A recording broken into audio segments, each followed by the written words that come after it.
The council chamber was bigger than anything Zaxthor had ever seen in his life, and the ceiling disappeared into clouds that flickered with lightning every few minutes. He walked slowly across the black polished floor, and his aide Vixnall pointed toward the inner circle where the most important species sat. The founding species had their seats close to the center, and Zaxthor counted them one by one, until his eyes stopped at one particular chair. It looked strange because while every other seat showed signs of use and age, this one looked clean and untouched. A thin layer of dust covered the armrests and the nameplate read, Terra in letters that still gleamed. "Why is that seat empty?" Zaxthor asked his aide, and Vixnall's skin changed color in a way that showed fear. "No one talks about it, sir, and it is considered rude to ask questions about it." Zaxthor wanted to know more, but the session was starting, and High Chancellor Mordek called everyone to order. The session went on with normal business about trade and mining rights, but Zaxthor could not stop looking at that empty chair. During the break, he walked up to Senator Kelsina, who was known to be friendly with new members. "The Earth seat," Zaxthor said without any greeting, and Kelsina's face darkened immediately. "You are new here, Representative, and some questions should not be asked." "But there must be records," Zaxthor pressed on and asked if humans went extinct or were thrown out. "Neither," Kelsina said quietly and looked around to make sure no one was listening. They left by their own choice, and the council decided to keep their seat waiting. "Waiting for what?" Zaxthor asked. "For them to come back," Kelsina whispered, and her voice was shaking. "Pray to your gods, Representative, that they never do." She walked away quickly and left Zaxthor standing alone in front of the empty chair. That night he went to his quarters and started searching the council archives. Most files about Earth were locked at the highest security levels, but he found small pieces here and there, references to something called the separation and notes about sealed military records. One phrase appeared again and again in the oldest documents, and it said, "By their mercy alone." He found one file that was not locked, and it was a speech from the founding ceremony. A human named Commander Jake Morrison had spoken, and the words were short but heavy. "We helped build this council to make sure the strong protect the weak and that justice wins over tyranny, and that no species suffers like we once did. We take our seat today with hope but understand this clearly. We will not stay if that hope proves false. Our absence will be your warning and our return will be your reckoning." Zaxthor read those words 3 times and tried to understand what they meant. Humans had not just left the council. They had left a threat hanging over everyone like a sword. He started a deeper search into classified files, and within minutes his screen flashed red. High Chancellor Mordek himself appeared at his door less than an hour later. "Representative," the old Archon said, and his voice carried weight that came from living thousands of years. "There are some truths that the Council has deemed too dangerous for common knowledge, and the Earth matter is one of them. I must ask you to stop this investigation." "Why?" Zaxthor demanded and stood up to face the Chancellor. "What could be so terrible that we cannot even speak of it?" Mordek was quiet for a long time and then spoke slowly. "Because 12,000 years ago humanity discovered what we had done, and in their mercy they chose to simply walk away. But they made us promise to keep their seat ready and to remember what we are in their absence. Most species have forgotten what that empty chair means, and I pray every day that it stays that way." "What did we do?" Zaxthor asked. "That is precisely what you must not seek to learn," Mordek said heavily and left. But Zaxthor was young, and curiosity burned stronger than caution in his blood. 3 weeks later, an anonymous message arrived with coordinates to a place in the archives called Level 97. The message said the truth about Earth had been hidden in plain sight for 12,000 years. Zaxthor knew accessing that level was illegal and could get him expelled from the council or worse. But the empty seat called to him during every session, and he needed to understand. He waited until the night cycle when most representatives were sleeping and went to the archive entrance. The door was made of a metal he did not recognize, and his security pass should not have worked, but the door opened smoothly. Inside, the archive stretched into darkness and emergency lights came on as he walked. He followed the coordinates to a section marked Founding Era Classified Imperial. Imperial, Zaxthor said to himself with confusion. The council had no empire, and it was supposed to be a democracy. But as he opened the files, the truth started coming out like a nightmare. 12,000 years ago, the galaxy had been different. 6 of the founding species had not come together as equals. They had been part of something else called the Archon Dominion, and it had been a brutal empire that conquered a third of the galaxy. Humanity had been their target, and the file showed strategic plans for Earth, which was listed as primitive but rich in resources. The Archons had detected radio signals and sent a fleet to subjugate the planet. It was standard procedure for the Dominion, and they would arrive with overwhelming force and demand, surrender and enslave the population and strip the planet of everything valuable, and then move on to the next world. But something had gone wrong. Zaxthor found battle reports filed by Fleet Commander Zix Orin, and the Dominion fleet had arrived at the Sol system with 500 warships. They expected easy victory from the humans, who only had chemical rockets and had barely reached their own moon. The first message from Earth had been simple, and it said, "Leave our system." The Dominion fleet had laughed, and Zix Orin sent back an equally simple response that said, "Surrender or face extinction." The humans sent a second message, and it said, "You were warned." What happened next made no sense to Zaxthor. The human planet did not launch missiles or fighters. Human vessels appeared from nowhere, and they were ships that violated every known law of physics. They did not use normal weapons. Some Dominion ships just stopped working, and their systems went completely dead. Others tore apart from the inside as if gravity had reversed. Some ships vanished entirely and were erased so completely that even their debris stopped existing. The Dominion lost 473 ships in 17 minutes. The remaining 27 fled, and only 12 made it back to Dominion space. The others disappeared while traveling through space, and something hunted them across light years. Zix Orin's final report was short and terrifying. They were never primitive, and they were waiting and watching. "We attacked children who are pretending to be helpless, and they stopped pretending. Request immediate withdrawal from all territories within 500 light years of Sol. Further engagement will result in total species extinction, and this is not an exaggeration. I have seen what they can do, and we are insects compared to them." The Archon Dominion debated, ignoring the warning, and according to the files, that debate lasted 6 hours. It ended when Earth sent a single message to the Dominion homeworld, and it bypassed all encryption and security. The message contained coordinates to every Archon military base and supply depot, and colony world and command center, not just in Dominion space, but also secret bases the Archons thought were perfectly hidden. The message ended with simple words that said, "We know where everything is. Stand down or find out what else we know." The Dominion stood down immediately. 3 months later, representatives from Earth arrived at the Dominion capital, and they brought the other 5 founding species with them, who had all been conquered or enslaved by the Archons. Commander Jake Morrison delivered the terms personally, and Zaxthor found the recording deep in the classified files with a warning label that said, "Emergency access only for catastrophic threat protocols." He played the recording and saw a human male wearing a simple blue uniform with no weapons visible. His face looked calm and almost gentle, but his eyes held something that made Zaxthor feel cold even through a recording that was 12,000 years old. "You will dismantle your empire," Jake Morrison said in a voice that was quiet but firm. "Every slave will be freed, and every conquered world will be liberated. You will form a council with these 5 species as equals and not as subjects. You will create laws that protect the weak from the strong, and you will police yourselves fairly and justly. You will never attempt conquest again." An Archon voice that probably belonged to the Emperor asked what would happen if they refused. Jake Morrison smiled, and it was the saddest smile Zaxthor had ever seen. "Then we will do what we came to this galaxy to escape, and we will become the monsters we fled from. We will erase you, and not just your government or your military, but your entire species. Your worlds will be empty, and your history will be a warning. We have the capability, and we lack only the willingness. Do not give us the willingness." "You would commit genocide?" the Emperor asked, and his voice shook. "No," Morrison said quietly. "We would prevent a greater one. Your empire has killed trillions, and how many more will die if we let you continue? We have run the numbers, and we have seen the projections. In another 1,000 years, you will have conquered half the galaxy, and in 5,000 years, all of it. How many species will exist then, and how many will you have erased? We have already lived through that once, and we will not let it happen again, because we cannot." The recording ended, and Zaxthor sat in the darkness trying to process what he had heard. Humanity had not just defeated the Archon Dominion, they had forced the most powerful empire in the galaxy to destroy itself and form the Council. They had created the very system that Zaxthor now served. But the files continued, and he kept reading.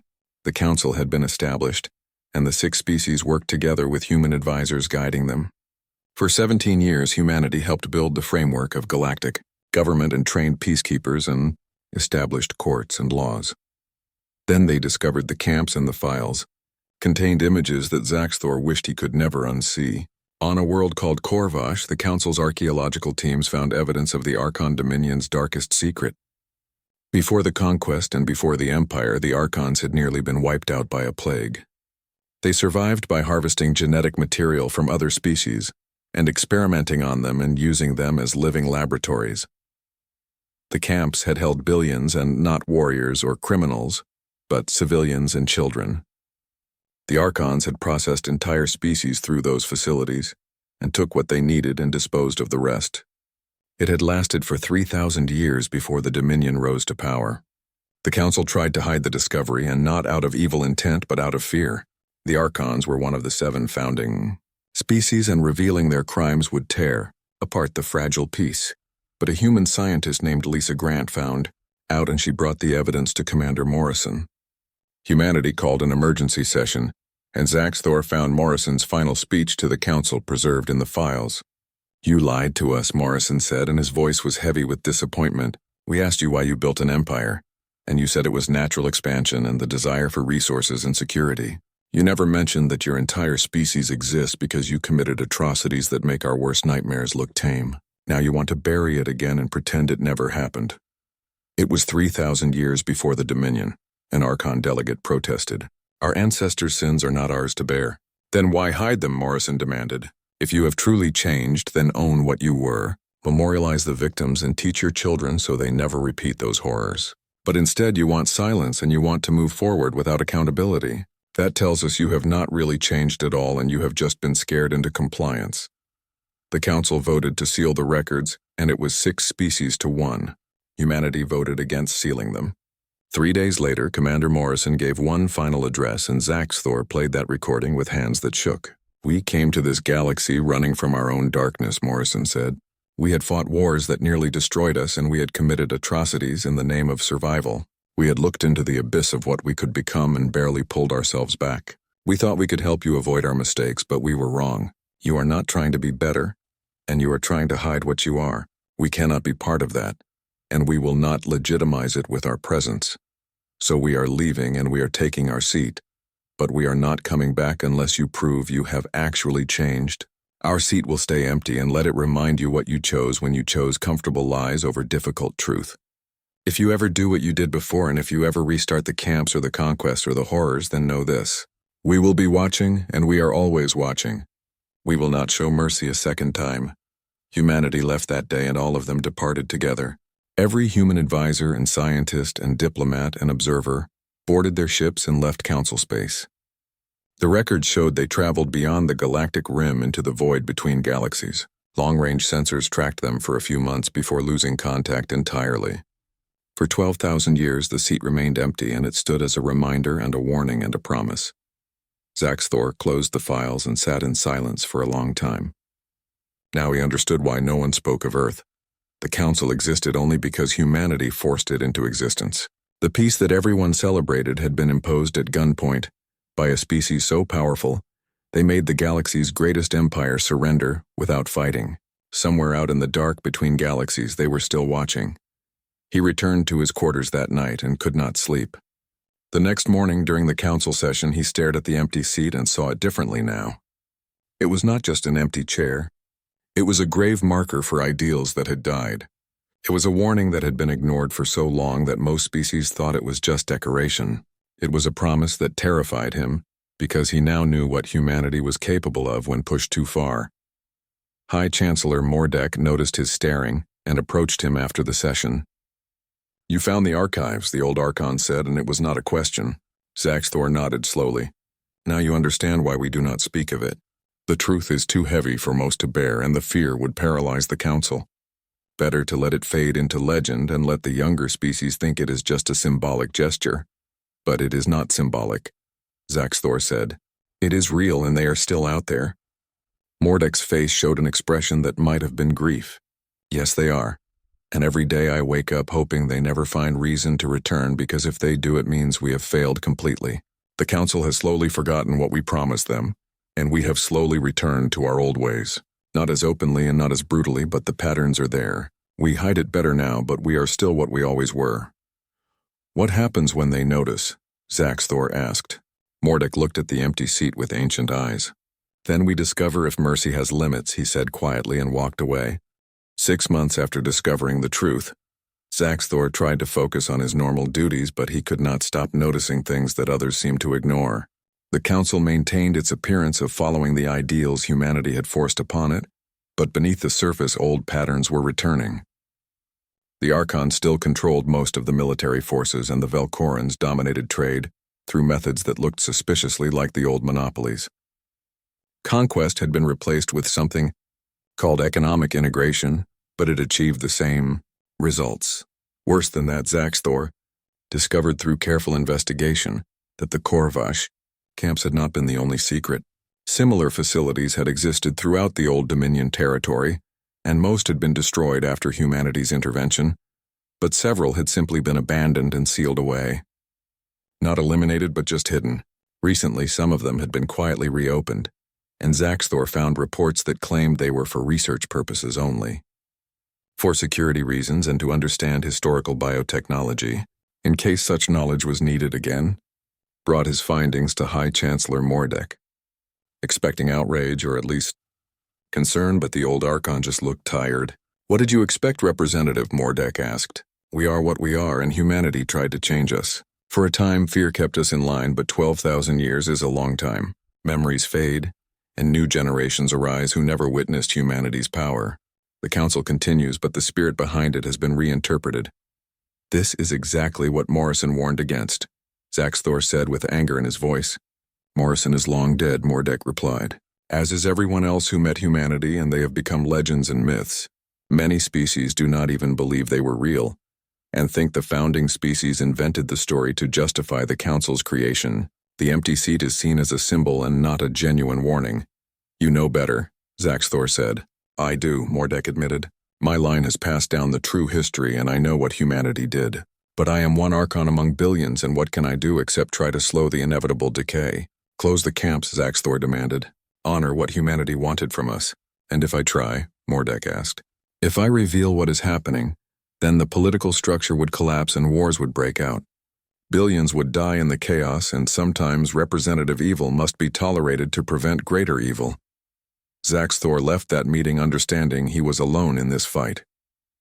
The council knew it was betraying humanity's vision and simply did not care anymore.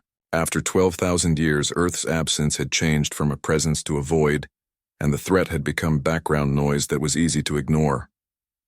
He considered resigning and returning to his homeworld, but something kept him at his post.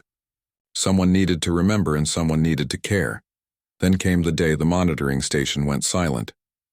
The station called Outpost Prime sat at the edge of council space where the galactic rim began fading into the intergalactic void. It was officially a research facility studying dark matter and cosmic radiation, but unofficially Zaxthor learned it monitored for any sign of human activity. For 12,000 years it had detected nothing. Then it sent one burst transmission that said contact detected and analyzing, and unable to classify, and signature matches no known patterns. The transmission cut off mid-sentence. The council sent a fleet to investigate, and 12 ships heavily armed arrived at Outpost Prime to find it intact but completely empty. No crew and no bodies and no signs of struggle. Just empty corridors and functioning systems. On the command deck, they found a message written in 6 different languages, all belonging to the founding species. The message was simple, and it said, "We are still watching." The council tried to suppress the news, but rumors spread quickly. Then came the second incident when a Velkoran trade fleet vanished in the outer territories. Then an Archon research vessel disappeared. Then a pirate station that had been operating under unofficial council protection simply ceased to exist. All disappeared without distress calls and without evidence and without any explanation. At each location, the same message appeared on nearby stations or buoys, and it always said, "We are still watching." Panic began spreading through the council chambers, and the younger species who thought humanity was mythology suddenly faced the possibility that the legends were real. The older species who had let themselves forget now remembered what they had tried to bury. High Chancellor Mordek called an emergency session, and the chamber was packed with every species represented and every delegate demanding answers. Mordek stood at the central platform looking older than Zaxthor had ever seen him. 12,000 years ago, Mordek began, humanity left us with a warning. We were told to maintain the principles of the Council and to protect the weak, and to prevent the strong from returning to the old ways. We were told they would watch and they would know if we failed. You are saying humans are behind the disappearances, someone shouted from the crowd. I am saying we have been given a message and one we would be wise to heed, Mordek replied. This is terrorism, a Velcoran delegate declared. We should mobilize the fleet and find their base and eliminate the threat. The chamber erupted in argument, with some species wanting war and others wanting negotiation. Most simply wanted to understand what was happening. Zaxthor sat silent and watched the empty seat. In the chaos of the session, he could have sworn he saw something for just a moment.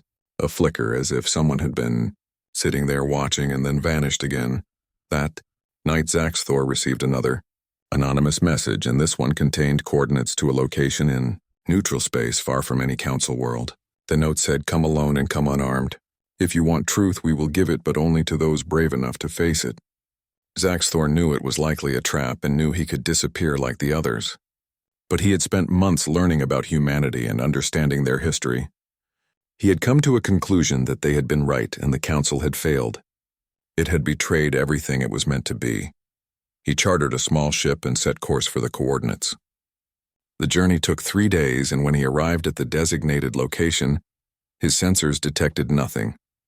Empty space with no stations and no vessels. He prepared to turn back, thinking it had been a hoax.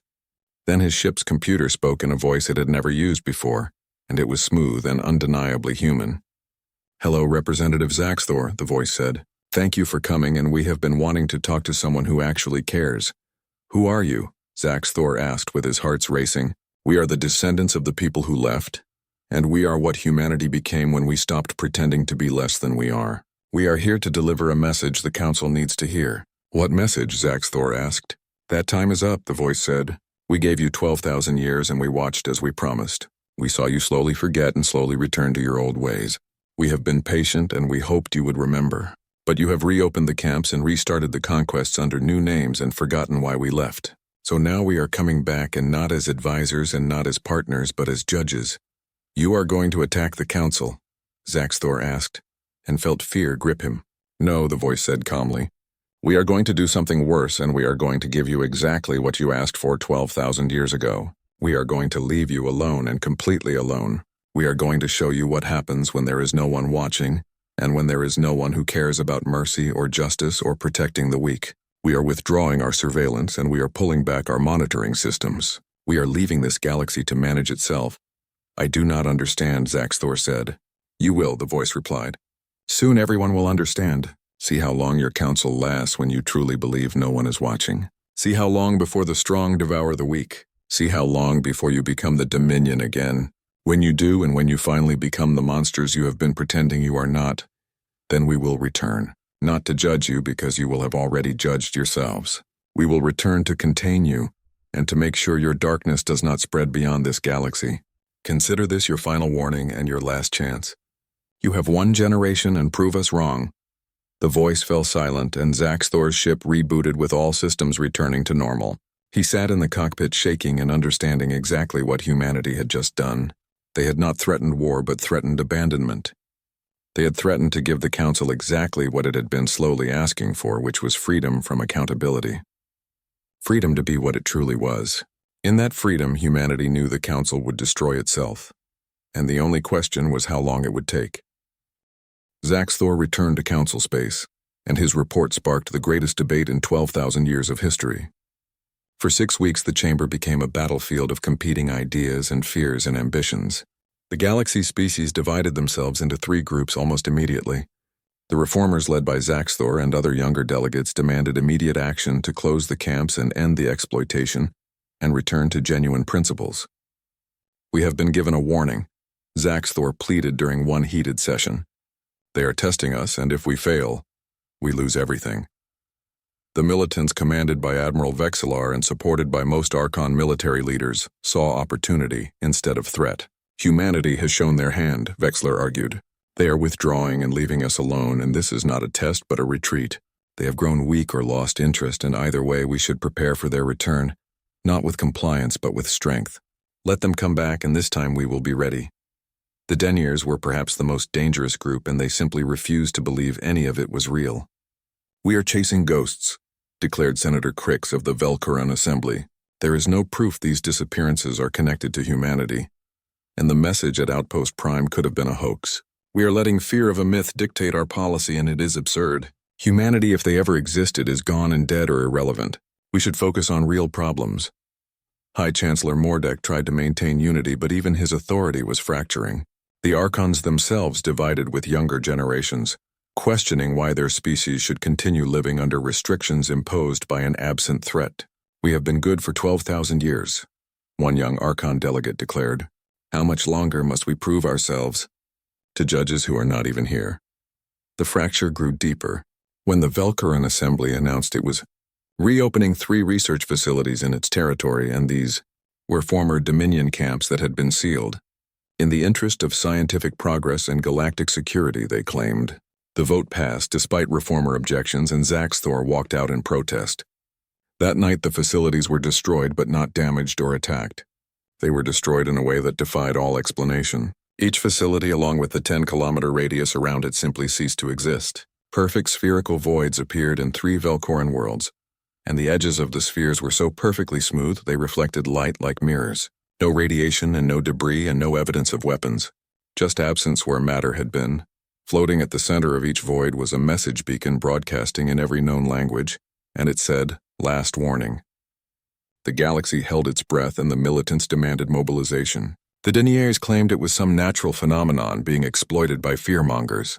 The reformers begged for immediate compliance with humanity's demands. The Council chose none of these paths, and instead, in a closed session that Zaxthor was not permitted to attend, the senior delegates made a decision. They would continue as they had been, but more carefully. The camps would remain closed officially, and economic exploitation would be disguised better. The appearance of compliance would be maintained, but the old ways would continue in shadow. It was a compromise, Mordek explained to Zaxthor later. "We cannot change what we are overnight, and the Council represents thousands of species and trillions of beings. You are asking for a transformation that would take generations, and we do not have that luxury. We do not have the luxury of halfway measures," Zaxthor countered. "Humanity is not asking for perfection, and they are asking for genuine effort. This compromise is worse than doing nothing because it is dishonest." "Then what would you have us do?" Mordek asked. "Fill the seat," Zaxthor said. "Stop waiting for them to come back and go to them instead. Send delegates and apologize and ask for help.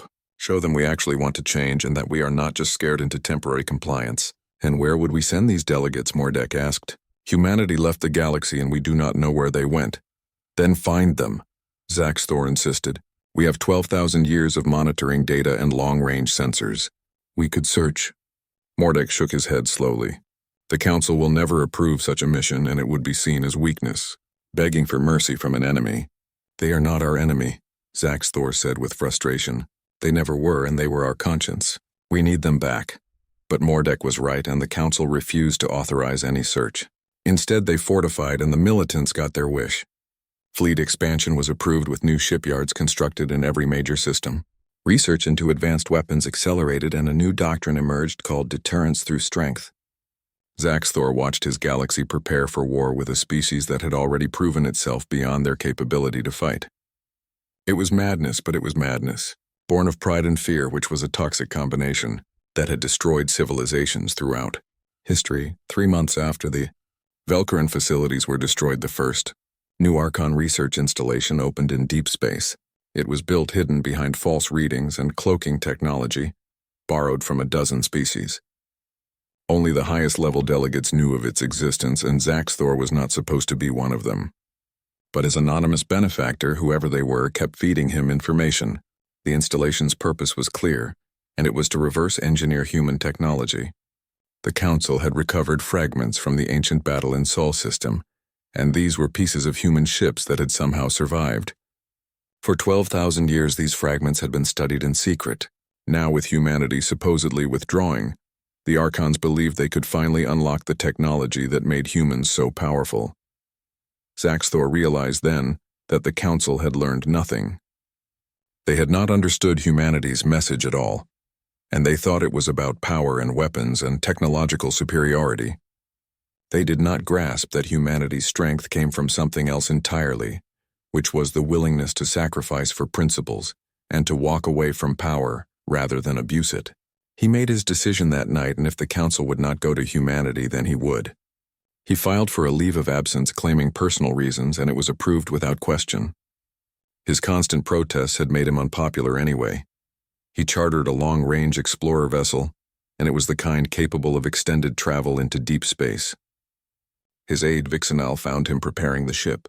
"Sir, what are you doing?" Vixenal asked. "Leaving," Zaxthor said simply. "I am going to find them." "Find who?" Vixenal asked. "Humanity, and that is impossible. They could be anywhere in the intergalactic void, and you could search for 1,000 years and find nothing." "Then I will search for 1,000 years," Zaxthor replied. "Someone has to try, and someone has to show them we are not all lost." "You will die out there," Vixenal said. "Probably," Zaxthor admitted. "But I will die knowing I tried, and that is more than the council can say." Vixenal was silent for a long moment and then started loading supplies. "Then I'm coming with you, and someone needs to document your foolish death properly." Zaxthor smiled and said thank you. They departed 3 days later, and their ship headed beyond the galactic rim into the space between galaxies. Behind them, the council continued its preparations and built weapons and fortified borders, and convinced itself that strength could replace wisdom. The empty seat remained empty, but now it felt less like a promise and more like a grave marker. Something precious had been lost, and the galaxy had forgotten to mourn it properly. Zaxthor and Vixenal traveled for 3 years into the void between galaxies, and their ship strained against the vast emptiness. Supplies ran low, and life support systems began failing, but they followed that ancient signal deeper into the darkness than any council vessel had ever ventured. They were preparing for suspended animation, and accepting they might never wake when their sensors detected something impossible. Light and structure and civilization appeared where nothing should exist. Not a single world or station, but an entire cluster of artificial constructs orbiting what appeared to be a manufactured star hovering in the void. "Is that?" Vixenal could not finish the question. "Humanity," Zaxthor whispered. "It has to be." As they approached, their communication systems activated without their input, and a human voice speaking perfect Krellian filled the cockpit. "Welcome, Representative Zaxthor and Vixenal of the Krellian Empire, and we have been expecting you. Please dock at Platform 7 and you will need medical attention. We have much to discuss." The dock was inside one of the massive structures, and it was large enough to house a city. As Zaxthor and Vixenal emerged weak from their journey, they were met by a human woman with graying hair and kind eyes.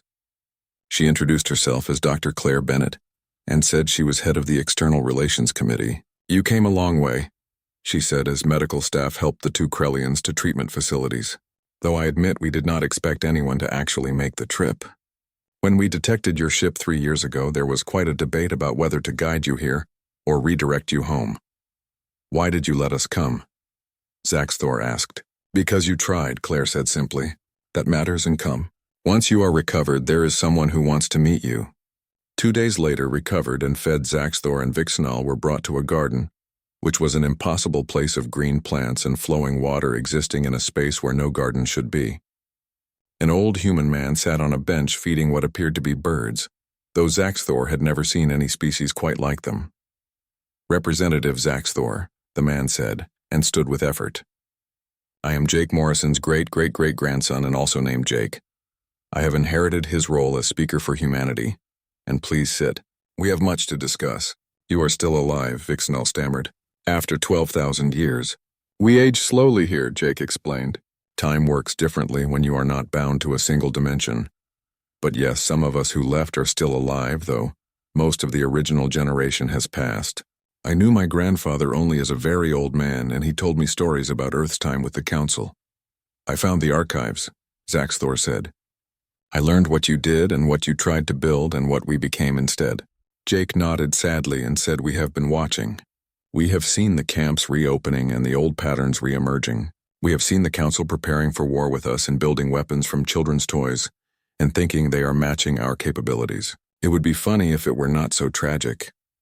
"Then why did you withdraw surveillance?" Zaxthor demanded. "Why give us that message and you had to know how the Council would react?" "We gave you a test," Jake said.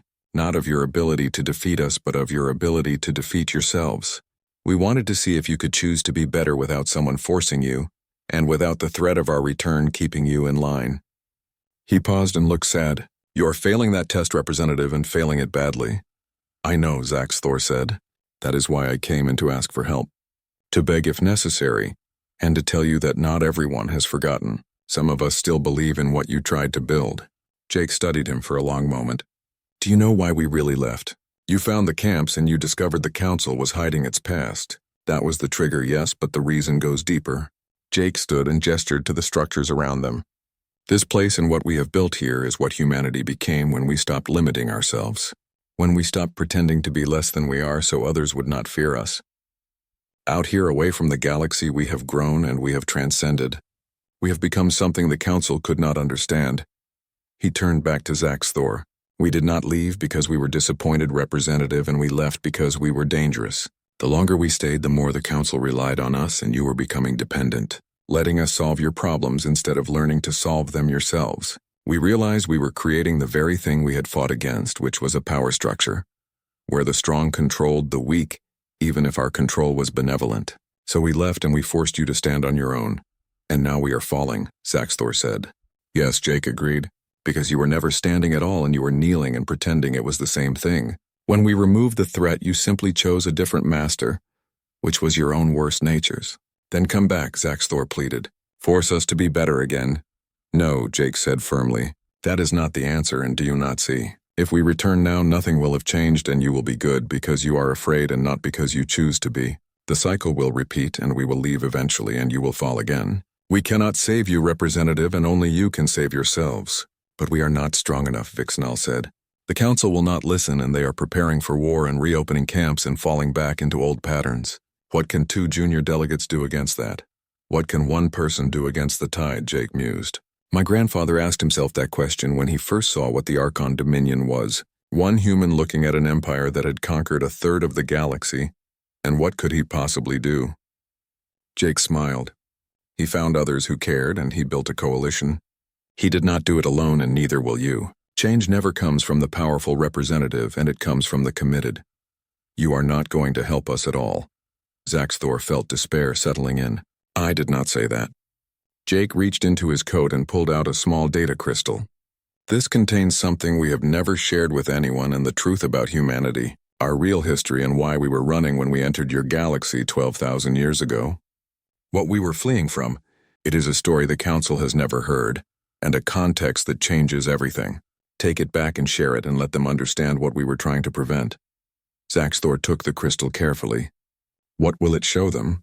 That we were not your saviors, Jake said quietly. We were survivors and we came to your galaxy after our own was destroyed. Destroyed by us and by what we became when we let power go unchecked and when we stopped caring about being better. We rebuilt ourselves and rewrote our entire culture around the principle of never letting that happen again. That is why we reacted so strongly to the Archon Dominion, and we were not looking at strangers. We were looking at ourselves 12,000 years earlier, and we could not let you make our mistakes. The empty seat was not a threat, Representative, and it was a memorial. A reminder that even the strongest can fall and that vigilance is eternal. That the moment you think you are safe is the moment you are most in danger. Take that message back and make them understand. And if they do not listen, Zaxthor asked, if they continue down this path, then we will do what we promised, Jake said. We will return and not to conquer and not to destroy, but to contain.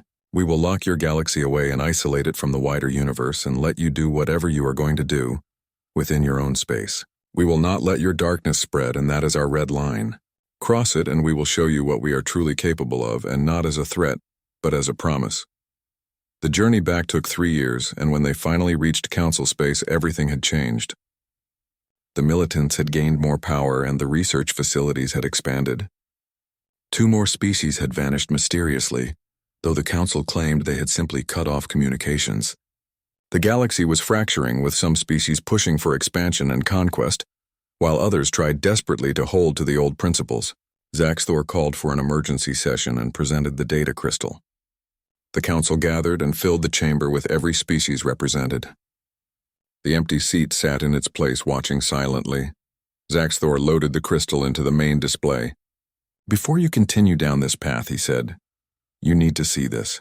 You need to understand what humanity really is and what they survived and what they are trying to prevent. The crystal activated and images filled the chamber showing another galaxy similar to their own. But it was wrong and twisted and dead. The images showed world after world, all lifeless and all bearing scars of weapons beyond imagining. There were humans, but they were different and harder and colder. A humanity that had let itself become monstrous. The recording explained what had happened and how humanity had reached the stars and found themselves alone in their galaxy.